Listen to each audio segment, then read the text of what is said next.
décrirais comme quelqu'un de très curieux. Je pense que c'est ma qualité ou parfois défaut de base. Je suis quelqu'un aussi de très nomade, quelqu'un aussi qui aime bien avoir une double vie, une vie d'investisseur dans le domaine de la technologie et puis une vie d'aventurier, d'explorateur.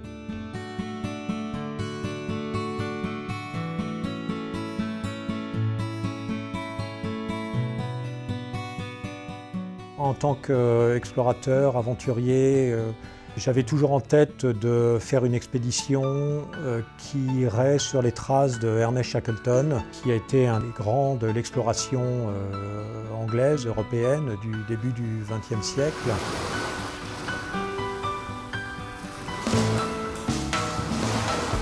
Je me suis dit qu'il y aurait quelque chose à faire, notamment sur un plan scientifique, dans le domaine de l'eau.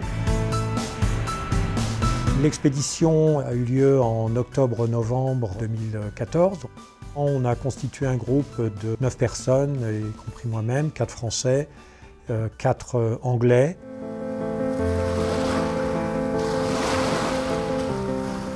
Il n'y a rien en mer qui soit plus loin que les endroits où nous étions. Au sud de l'océan Austral, l'île de l'Éléphant, le passage du Drake, l'île de la Géorgie du Sud, les îles Sandwich du Sud. Sont des endroits où très peu de personnes vont. 95% du temps, c'est du mauvais temps, c'est des mers déchaînées. Le risque d'accident grave existe parce qu'on est loin de tout. La surprise la plus extrême, sans doute, a été pendant la traversée de la Géorgie du Sud.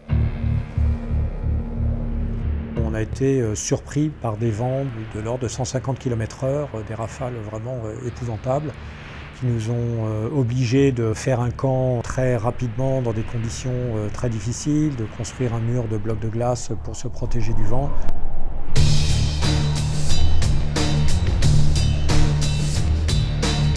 Et finalement, on a pu s'en sortir, quitter la tente le lendemain lors d'une petite accalmie, rejoindre le bateau pour retenter la traversée quelques jours plus tard, ce que nous avons fait avec succès par la suite.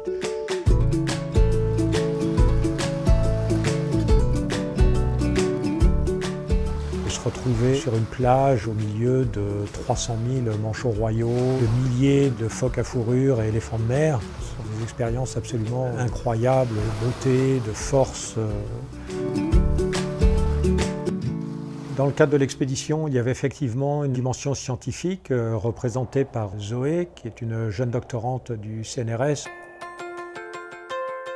Comme dans toutes les expéditions que j'ai montées ces 20 dernières années, il y a toujours une dimension scientifique qui me tient à cœur et qui est très utile pour diffuser cette connaissance, faire de la vulgarisation et plus que de la vulgarisation sur ce qui se passe dans ces régions du monde.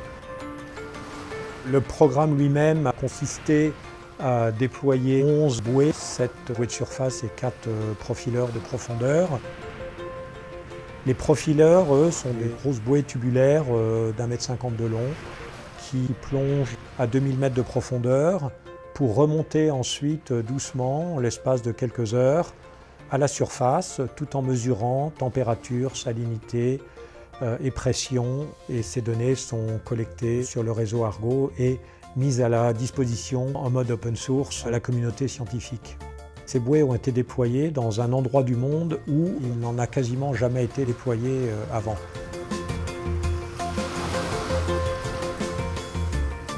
Soprasteria, c'est un groupe global qui a bien compris également que l'eau était un sujet global, mondial. Ce qui se passe dans les zones polaires a une importance sur le reste du monde. Sont vraiment des véritables sentinelles du climat qu'il est très important d'observer, de mesurer. On dit les océans, on devrait dire l'océan, puisque finalement c'est vraiment un système continu. Chaque partie de cette eau, qui représente 70% de la planète, a une influence sur le reste du monde. Vous polluez un endroit dans un pays, un endroit de l'océan, cela se retrouve ailleurs. Ce qui se passe en Antarctique se retrouve avec des conséquences dans d'autres parties du globe. Malheureusement, l'urgence existe depuis des années maintenant, en considérant que COP21, Paris Climat 2015, est vraiment le sommet de la dernière chance. il y a grande urgence, sans doute plus grande urgence au niveau océan qu'au niveau terrestre, même si l'urgence est partout malheureusement.